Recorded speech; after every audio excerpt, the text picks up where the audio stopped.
In this sequence, we are going to show you how the names of the components can be adapted to the specifications of your plant.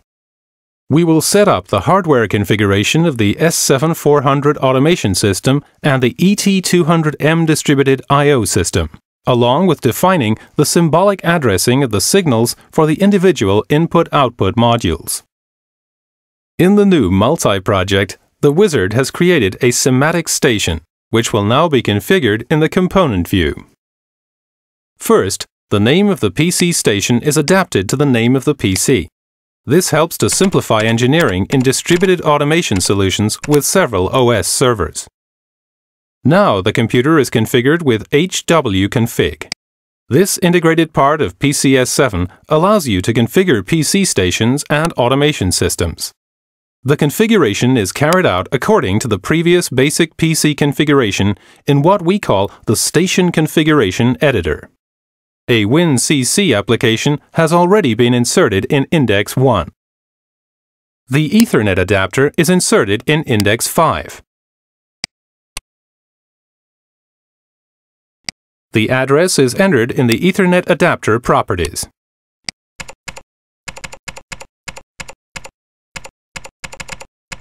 Finally, the adapter is assigned to a network.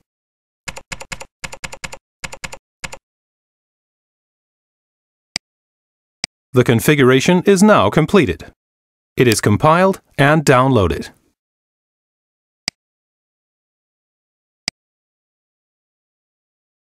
hwconfig is now closed. In the new multi-project, the wizard has automatically created an automation station, which should be renamed in the component view so that it can be better identified. Next, the system hardware configuration and layout is performed. First, the S7400 station is renamed so that it can be identified better in AS1. It's recommended to name the controller after the process areas it is to be used to control. The name of the S7 program is adapted to the AS name. Now the automation system is configured. In the first step, we check whether the preset hardware components in the wizard match the actual components. First, the rack is checked. The part number matches the actual hardware. Now the power supply is checked. The part numbers don't match.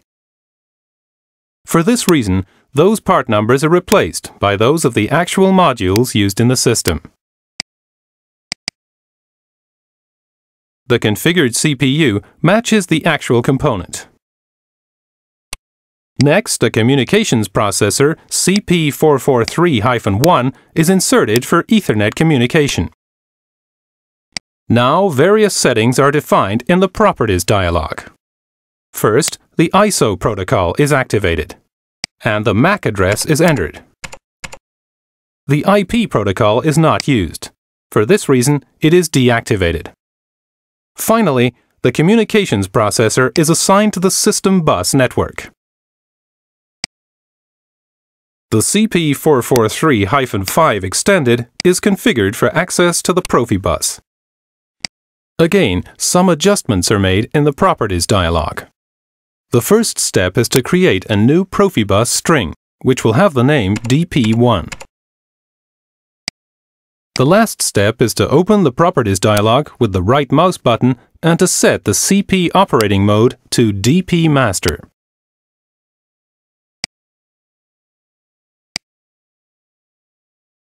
The S7416 automation system hardware is now fully configured and has been assigned to the system bus network. An ET200M distributed I/O system with an address of 3 is connected to the Profibus DP segment called DP1. It will be configured in the next step. In the first step, the IM153-2 is added to the Profibus string DP1. The address is set to 3. The ET200M is equipped with an analog input, an analog output, a digital input, and a digital output, which will all be configured. The analog input module is plugged into slot 4. This module is included in the catalog of hardware that is optimized for use with PCS7 v60.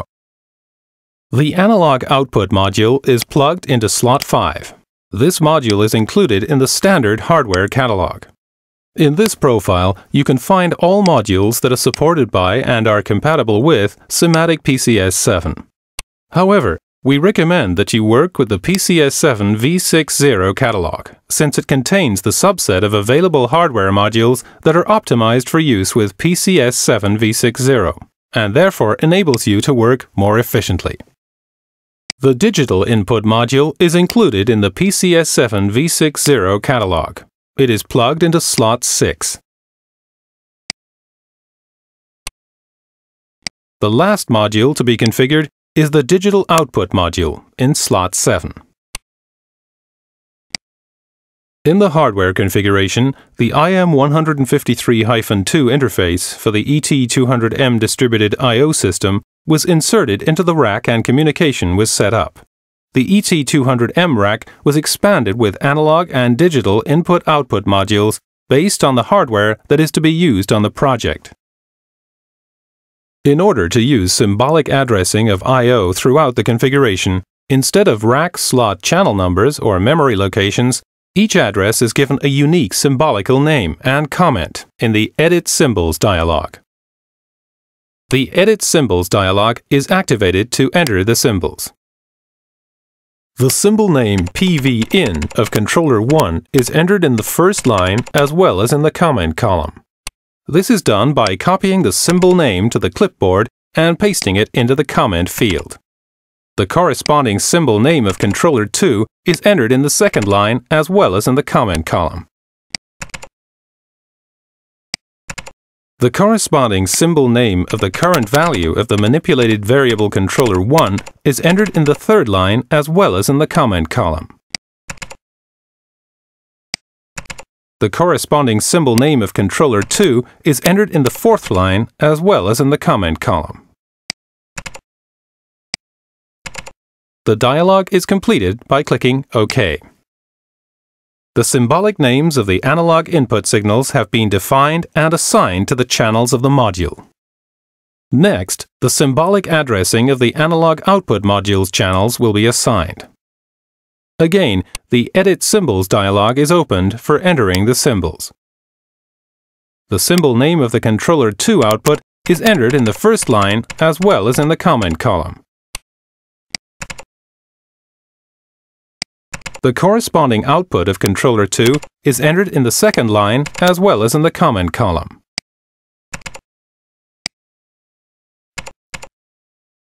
The dialog is completed by clicking OK. Symbolic names have now been assigned to the channels of the analog output module. The symbolic addresses of the digital input module are assigned in the same manner. Again, the Edit Symbols dialog is opened. The symbol name of the feedback signal ON of motor 1 is entered in the first line as well as in the comment column. The corresponding symbol name of motor 2 is entered in the second line as well as in the comment column. The symbol name of feedback signal OPEN of valve 1 is entered in the third line as well as in the comment column. The symbol name of feedback signal closed of valve 1 is entered in the fourth line as well as in the comment column. The symbol name of feedback signal open of valve 2 is entered in the fifth line as well as in the comment column. The symbol name of feedback signal closed of valve 2 is entered in the sixth line as well as in the comment column. The dialog is completed by clicking OK. Symbol name has now been completed for the digital input module. The last step is to assign the symbolic addresses to the channels of the digital output module. The Edit Symbols dialog is again opened. The symbol name for switching motor 1 on-off is entered in both the first line as well as in the comment column. The corresponding name for motor 2 is entered in both the second line as well as in the comment column. The symbol name for opening or closing valve 1 is entered in the third line as well as in the comment column. The corresponding name for valve 2 is entered in the fourth line as well as in the comment column. The dialog is completed by clicking OK. The assignment of the symbolic names for the channels of the digital output module has been completed. All of the required symbolic addressing has been defined. In later configuration steps, you will be able to easily make use of these symbolic names without having to reference physical addresses. A named connection is set up to ensure reliable communication between the operator station and the automation system. It is configured from the NetPro interface. NetPro is started. In order to define the named connection, the WinCC application is first selected in the SIMATIC station. All existing connections are displayed in this table. A new connection is created by double-clicking on an empty cell. This is the CPU to which we want to define the connection. In the Properties dialog, the name of the connection is changed to OS1 AS1. No further information is required. Now the changes must be saved and compiled.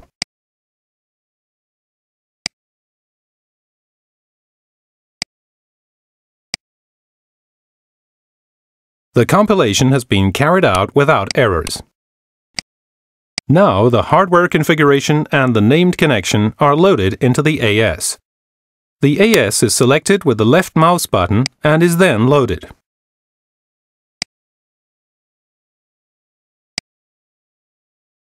The CPU is again set to Run status. In the last step, the named connection is loaded into the SIMATIC station. The WinCC application is selected and the connection is loaded. NetPro and HWConfig are terminated. The hardware-specific part of the configuration example is now finished. You are now ready to begin configuration of the actual application program.